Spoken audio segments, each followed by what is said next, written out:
All right, it is time for a Paranormal Tuesday podcast.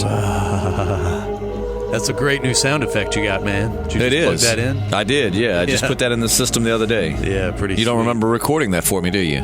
Who? You. I don't You were a little bit record nothing. intoxicated, and I took advantage of you in the way that I got you to do some sound snippets for me. Unless I'm 100% live, baby, I ain't speaking it. It sounded like a combination of Butthead. Ooh. Now that kind of is going a weird direction, but Some weird sound bites you got, man. Totally Very not. creepy, very spooky. Totally not JP Live. I'm Justin. I'm JP. And we're the Podcasting Dead. We are a podcast about the dead. Not really. We podcast about everything from The Walking Dead, which is where we originally got our name, to paranormal, conspiracy, to just everyday life. So if you are a fan of podcasts, consider hitting that subscribe button. If nothing else, smash that like button. Helps us out a ton. We'll give you more information like our Patreon and social media when we conclude this podcast. But you clicked this podcast because you want to hear about Wendigos. And by golly, we're going to talk about Wendigos. So, JP, out the gate. Do you know anything about Wendigos? Pretty much just from Marvel Comics. I know the Wendigo was, had a scuffle with the Incredible Hulk, and that's when Wolverine was introduced to the world. Incredible Hulk 180 and 181, and that's about the wealth of my knowledge. Okay, well, pretty much the only similarities between what you just said and what I'm going to say is the name, the Wendigo. But so the Wendigo is a creature in it's a mythological creature in Native American folklore. It's more north, like Nova Scotia to like the Great Lakes region of Canada. And I mean, it's some in the U.S., but it's more northern U.S. Like down south, it would kind of have more skinwalkers, whereas up north you have more Wendigo folklore. Yeah, it's kind of like a Sasquatch, only albino. It's all white, right? And it likes to chill up in the snow. No, not necessarily. I mean, it can be. Comics, it's white. It can. Well, that's Marvel Comics. All right. So Wendigo, they have a lot of similarities. And if you've never listened to our podcast before, we actually did a podcast on Paranormal Tuesday. A couple weeks ago about skinwalkers. I think that was the first one we did. Actually, I think so. Yeah.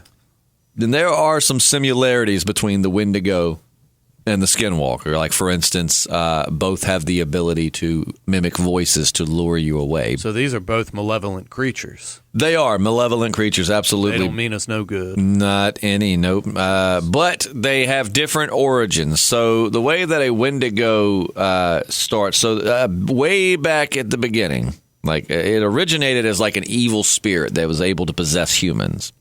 And basically, it was able to possess people who had, committed cannibalism, which, and not in a pleasurable, not one of those like, not talking about it possessed sick people who ate people for fun. I mean, what kind of sucks is like it possessed people who got desperate, like it was a desperate winter. It was a tribe of people, and somebody died, and they just decided to eat the body because they were running out of food. Like Donner Party kind of stuff. No, that's literally the opposite of what I just said. Huh? I said it's not like people who are twisted and do it for pleasure. I'm talking the Donners. They were stuck up in the mountains. And I thought you said Dahmer, like Jeffrey Dahmer. No, not Jeffrey Dahmer. No, the Donner Party. Donner. Okay, I thought you said Dahmer. I was saying no. I literally just said not evil. No, right? Yes, people who were desperate, because they ate people that had died, right? Yeah, they were eating all kinds of stuff, man. I mean, you didn't have no choice. It's either starve to death or eat human flesh. So those are the people it seems to come after. And also, legend says those that are harboring big feelings of greed.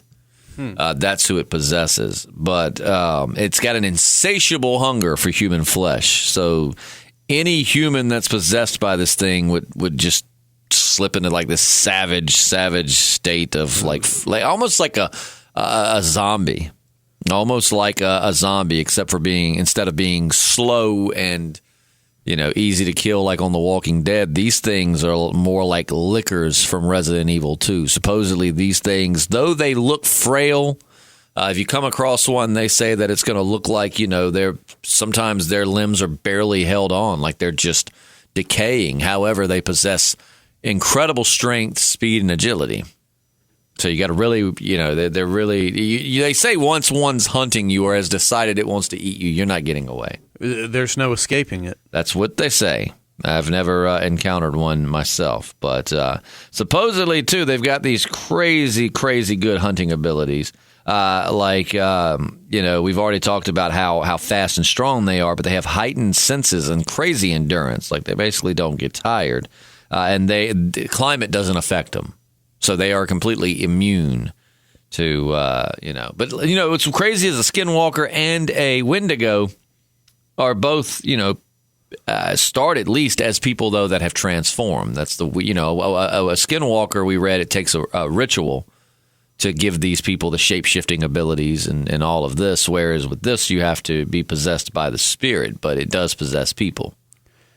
Ooh.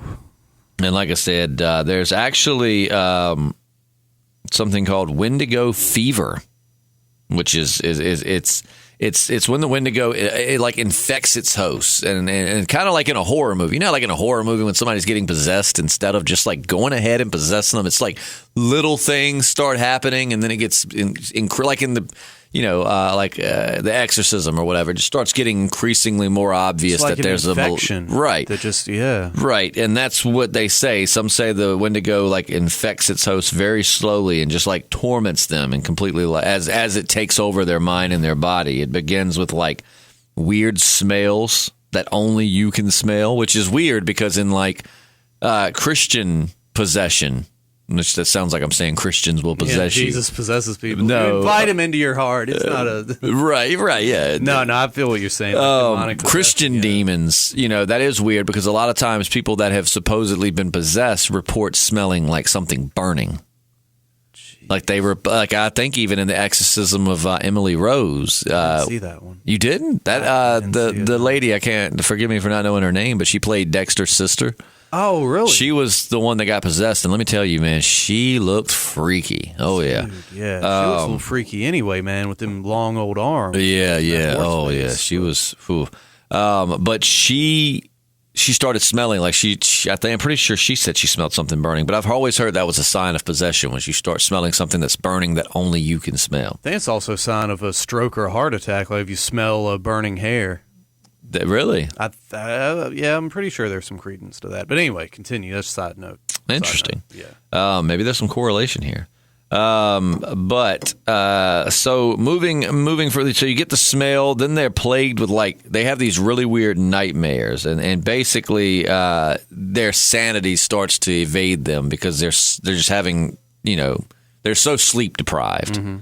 And then basically they'll have like this burning sensation that like hits their lower body, and they end up getting naked and running through the forest like a crazy person, which is very interesting because I think there was a story in the Scary Stories to Tell in the Dark called The Wendigo, and it had like human footprints in the snow. Oh, man. I need to find that, man.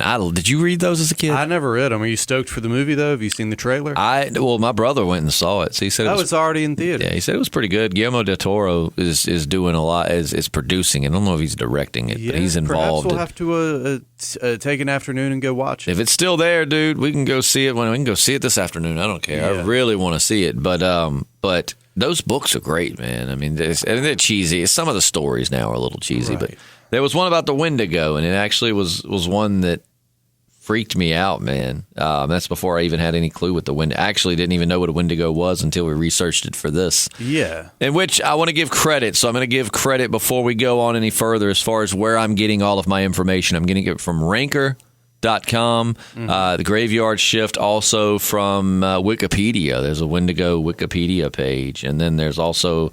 I am using the site, what is it called? allthat'sinteresting.com, and also, what is this one called? answersafrica.com.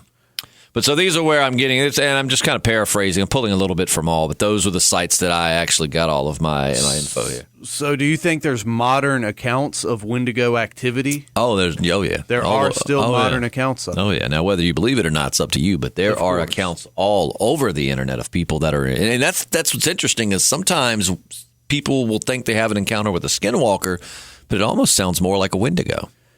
Oh my gosh. And it all comes from like Native American folklore. Mm-hmm. So these are creatures, and I sort of get like a almost an interdimensional kind of feel from it, man. Just like evil entities kind of finding weaker people that they can manipulate, resonating these energies, like driven to the desperation to eat human flesh, and they use that as a conduit to enter their bodies, right, and then start, working their evil ways.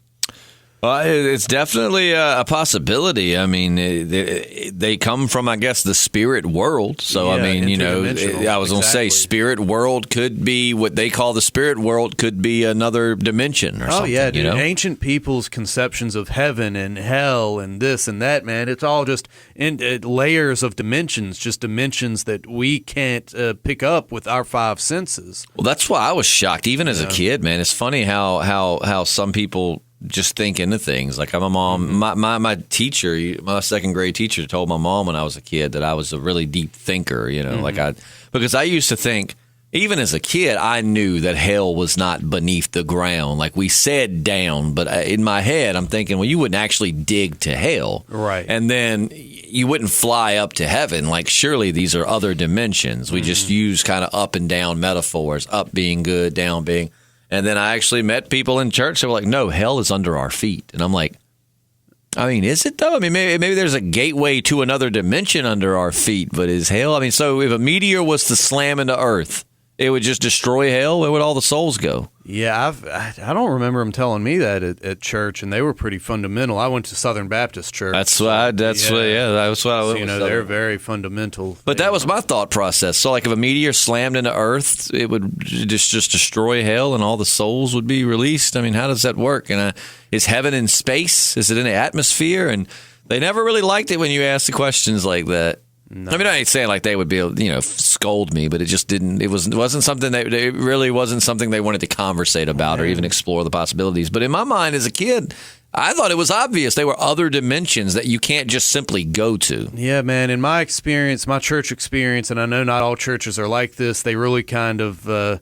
They weren't big fans of like deductive reasoning, independent thought. They kind of, disparaged that kind of stuff. Oh yeah. Well, you got. And again, that was my church experience. I'm sure there's a lot of, there's a lot of different denominations. But anyway, the Wendigo, man.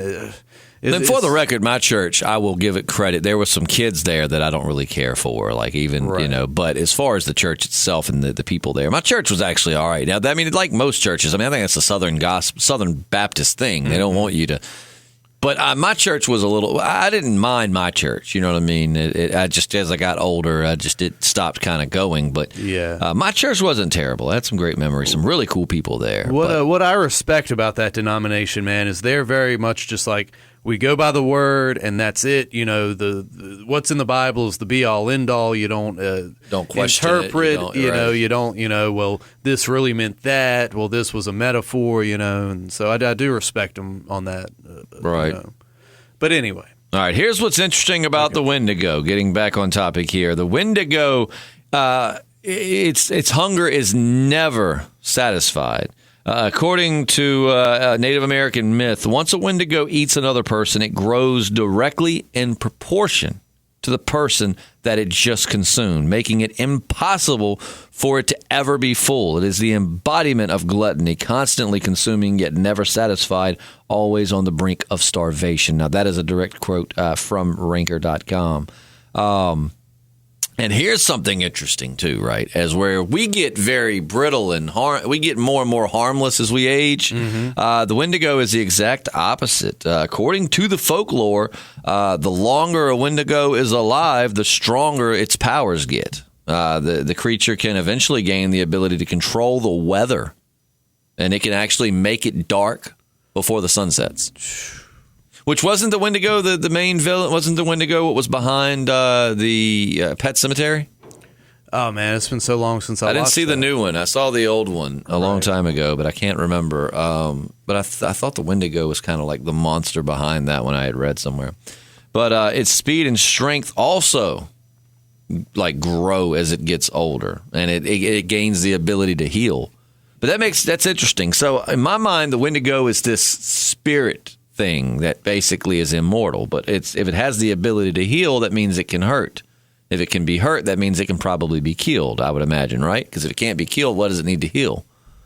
So maybe you could kill one It's probably just extremely impossible to do. And plus, these creatures are probably, if they are real, they're probably smart enough to not.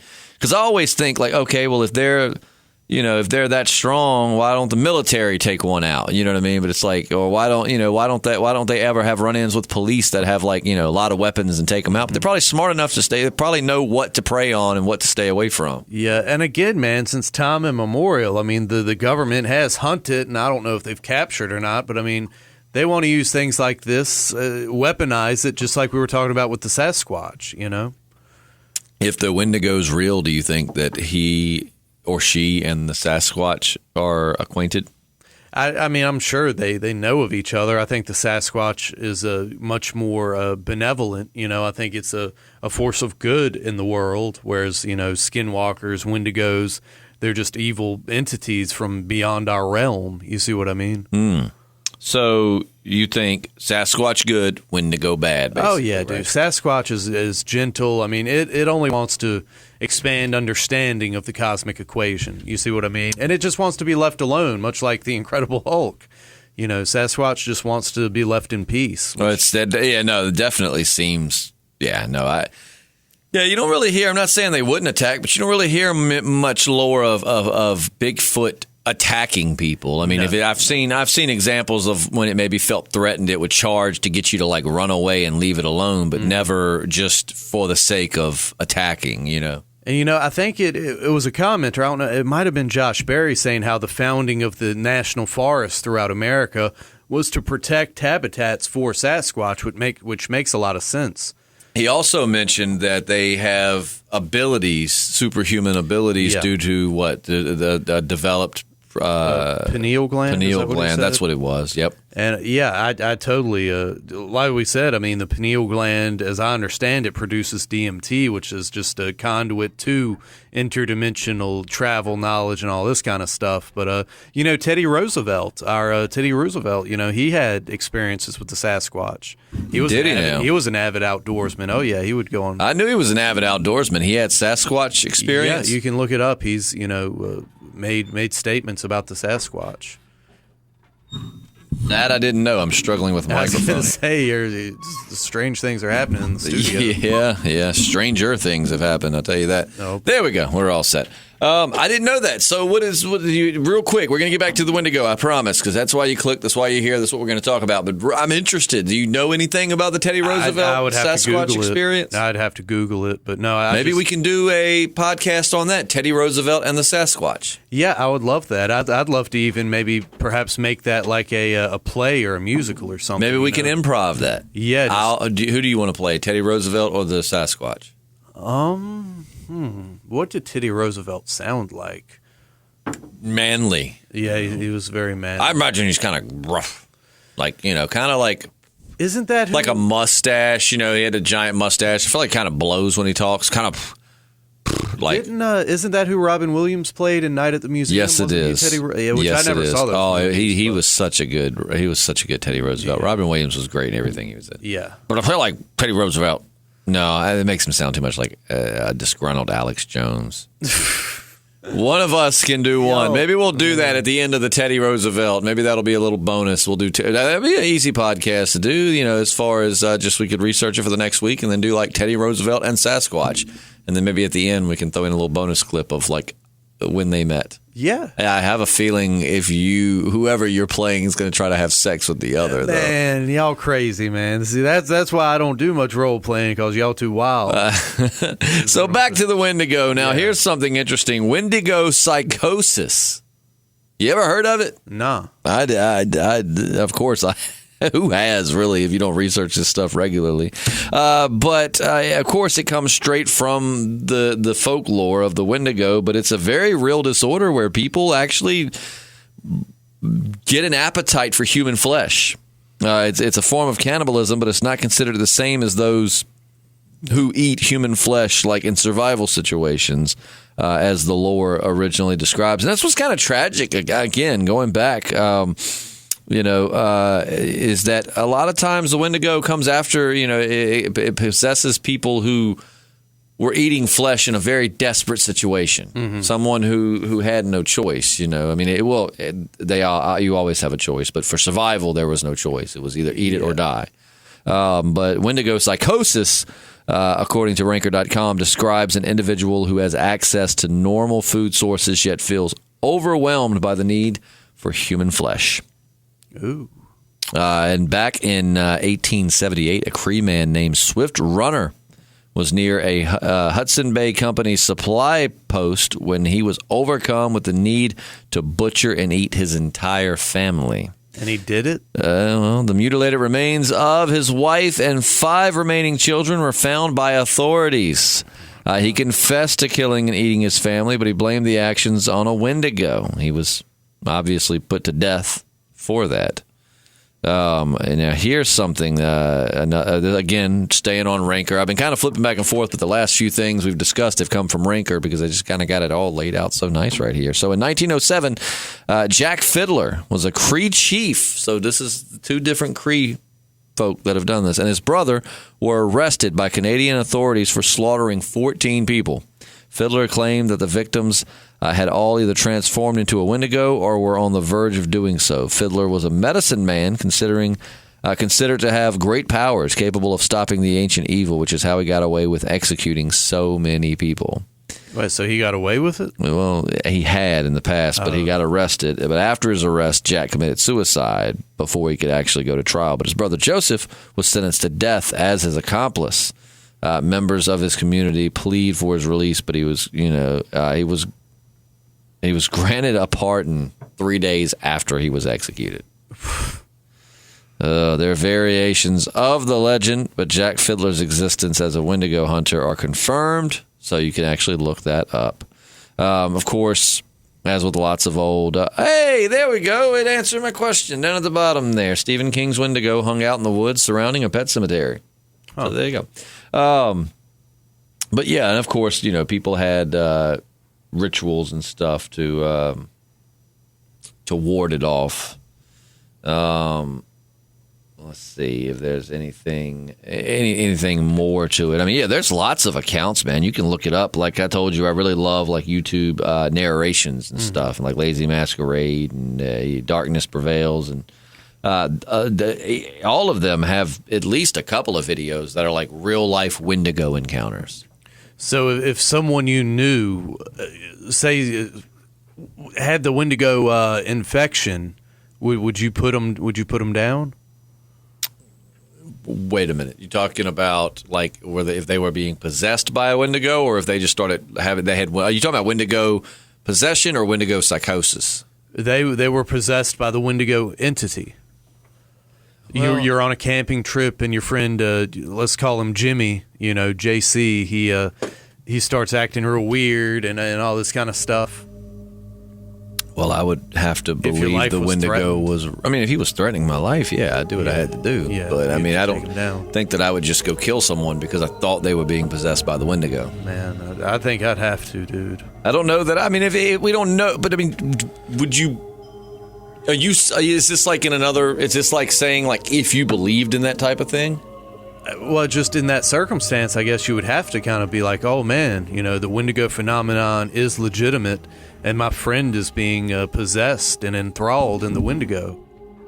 That's very, very descriptive. Yeah.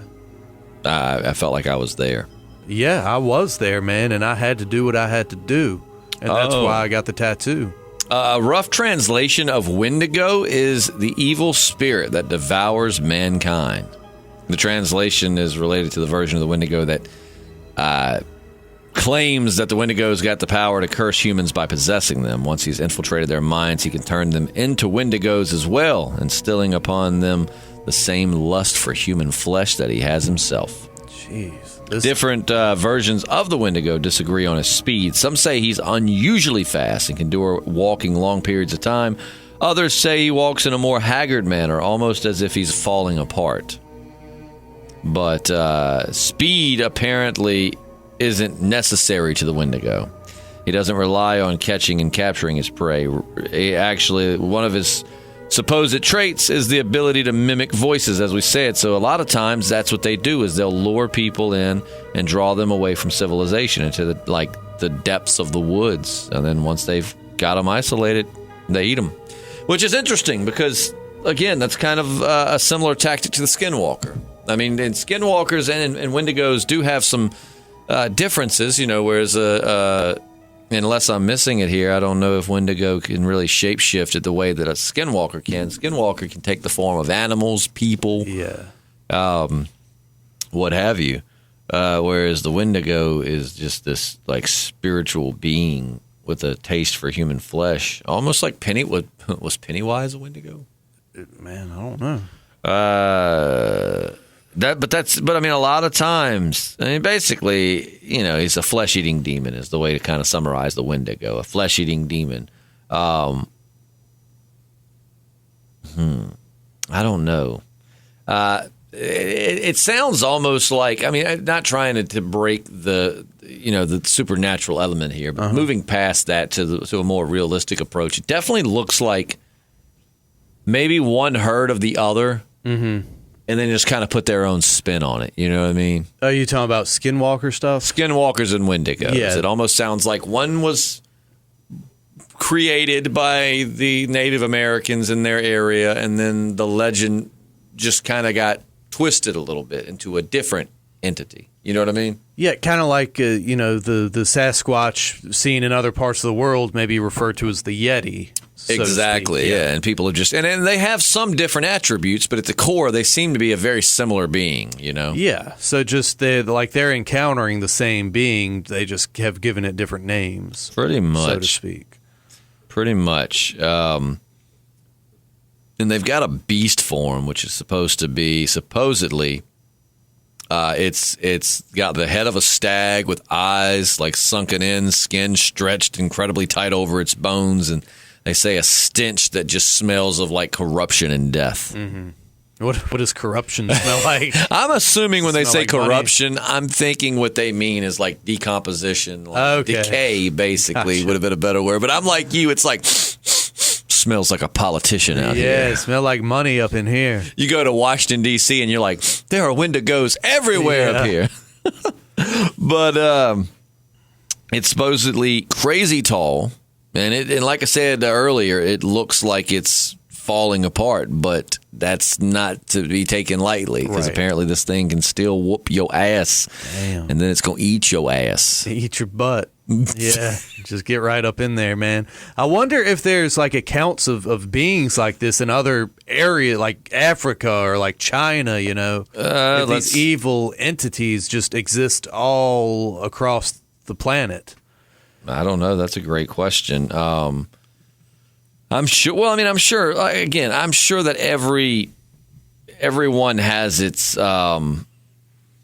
It's got its similarities in other countries. Something that's kind of like I said, Skinwalker to Wendigo. Something that's very similar but a little bit different. I'm sure in Asia there's accounts of a creature similar to the Skinwalker. Down in Mexico, there's probably accounts of something similar, but.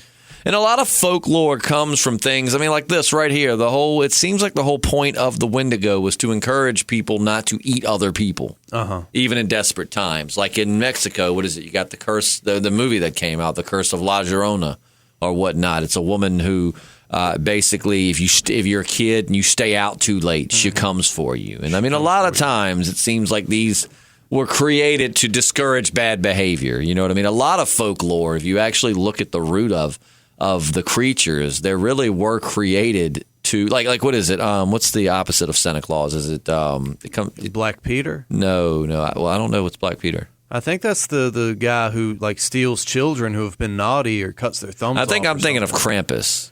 But if you're unappreciative or you're spoiled rotten or whatever, he'll come and steal you away and take you. And I can't remember what Krampus does. Maybe he eats you or something. But he stuffs you in a stack and takes you away. And it's a lot of things from the Wendigo. Now, Skinwalkers, I don't know necessarily what their role would be in terms of getting people to behave. But the Wendigo clearly, as I said, discourages eating other people. La Llorona, I'm sure I'm saying that wrong and I apologize. But in Mexico, that's discouraging kids from staying out too late, misbehaving, right? Yeah. But let's see. I'm trying to find if there is anything, around the world per se. But I'm not seeing necessarily the Wendigo. And of course, there is. This is coming to us from Urban Legends, I guess is the site. The Wendigo is an ever-present creature in today's pop culture society. It has appeared in countless movies and shows such as Supernatural, Grimm and Hannibal. It appeared in video fames like Warcraft and Dungeons and Dragons. It even appeared in Marvel Comics. Mm-hmm. Its first appearance being, as you said, in The Incredible Hulk. Did you say what number that was? I know the Wendigo attacks the Hulk in 180. You're right. Yeah, 180. Yeah, that's it. 181 is the first full appearance of Wolverine. Very nice. But it's wild, man. You think about it. The Americas were the last continents to be populated by humans, by man. So maybe these ancient evils existed there. And, once we kind of came into the picture, they figured out ways to possess us and manipulate us and seduce us. You see what I mean? That's why the Wendigo likes to eat our ass. Probably so. I just hope the native people had at least washed first. Otherwise, it's not going to be pleasant for either party. No, not at all. But it makes me wonder because, these continents that we live on were the last ones for man to explore and populate. So, who's to know? I think if stuff like this does exist, it definitely seems to be transdimensional. Yeah. That's what I think. I think if there are creatures like the Wendigo and skinwalkers and things of that nature, I think it's more extraterrestrial in the sense of like dimension. Yeah, I don't necessarily just refer to extraterrestrials as, even though I'm probably using the term wrong. But when I say extraterrestrial, I don't always mean from space. I just mean like something that's not of this earth. Not of this earth, that's right? What it means, yeah. And so that can be transdimensional as well.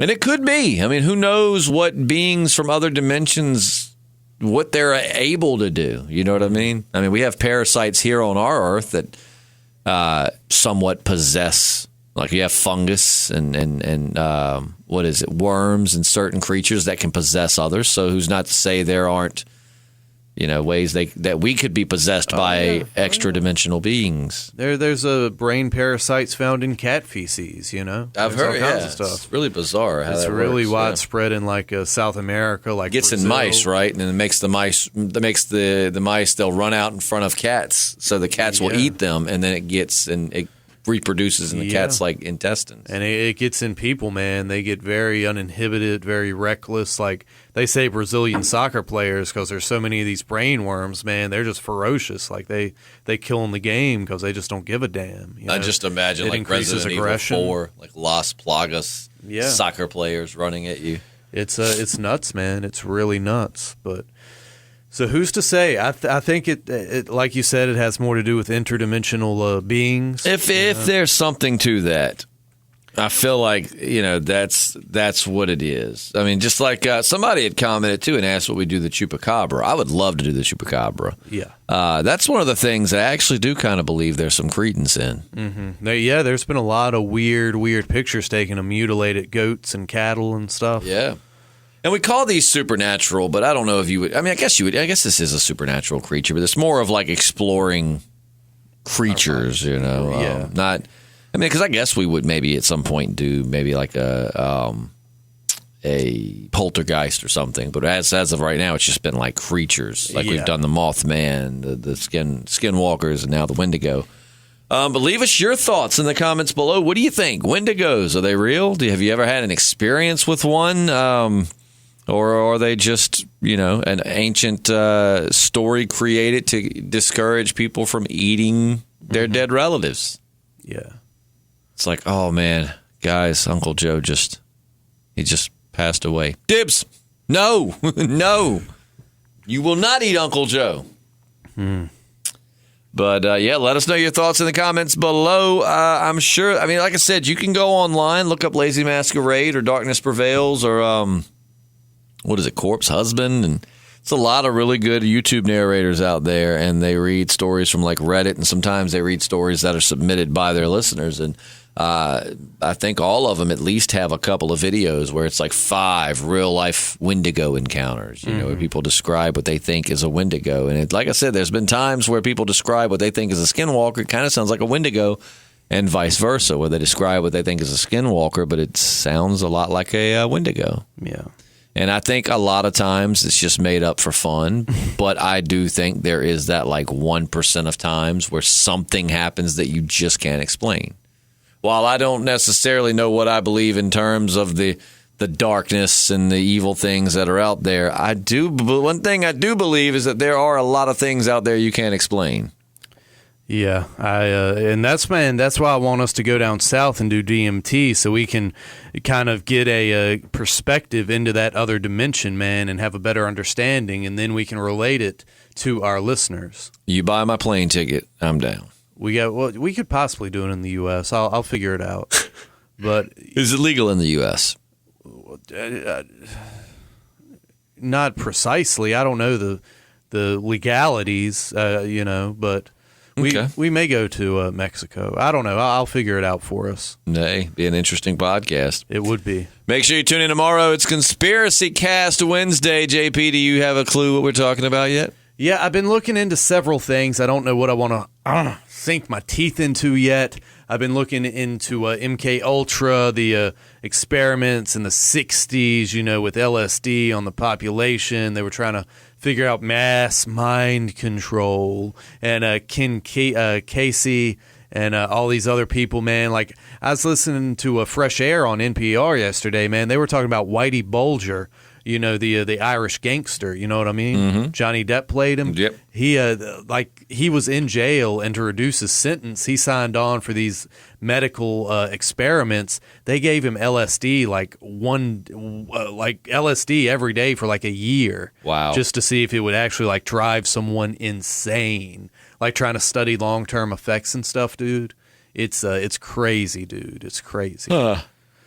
But and man, before we go, we got to do something. Yes, we do. We got to give a birthday shout out to our pal Dan Ashtown. Yeah. Happy birthday! Happy Pal's birthday. birthday was actually yesterday. I know, we forgot.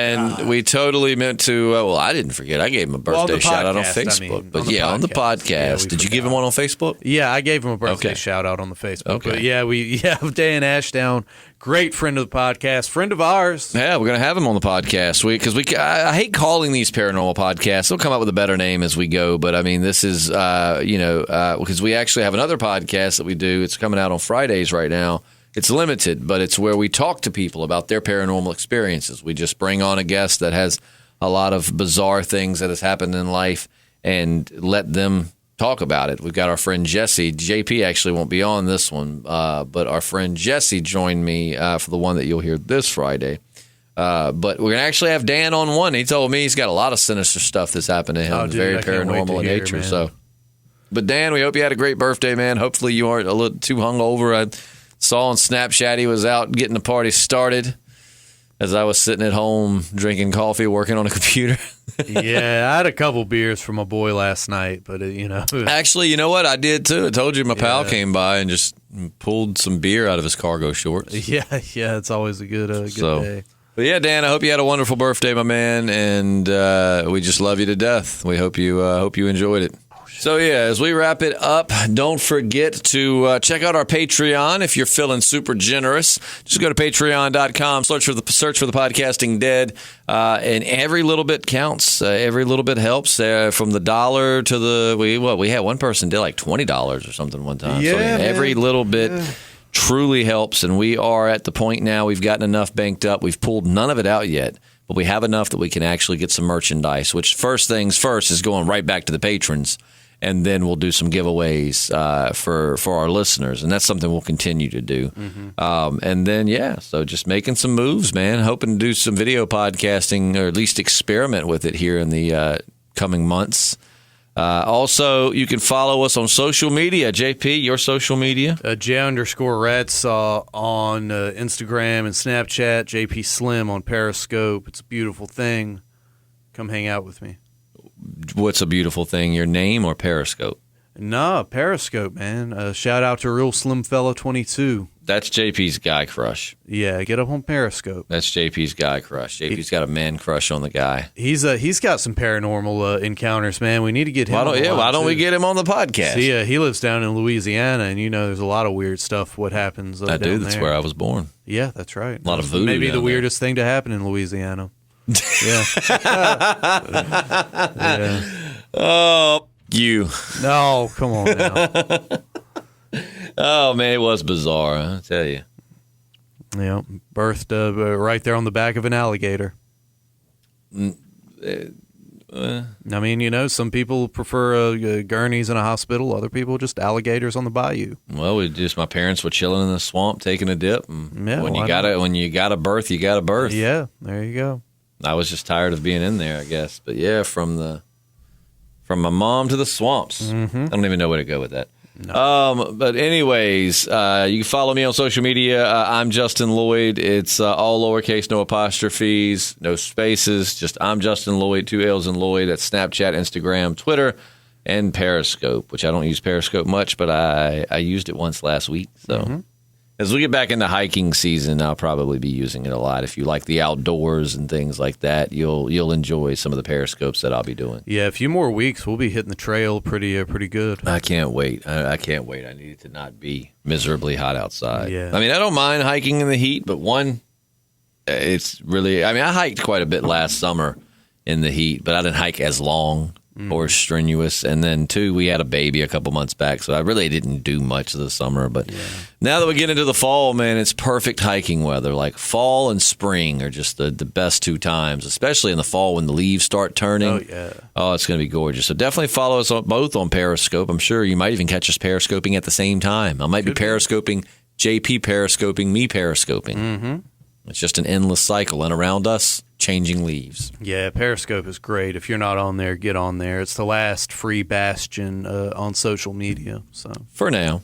Yeah, for now. I mean, yeah, they'll get their jaws around it soon enough. Soon enough. But yeah, we'll catch you tomorrow for a Conspiracy Cast Wednesday. I'm Justin. And I'm JP. And we're the Podcasting Dead. Beard itch. It never stops. Yeah. But it feels so good when you scratch it. Yeah, I guess. Just dig in there, though. Oh, Lord. Just go, lift your chin up and go under the chin right there. Yeah. I miss clean shaving. I miss it. Scratch this part for me. I ain't scratching nothing. Oh, man, that's the spot. Keep going. No. Keep going. Oh, the mic's still on. Oh, no. Shit.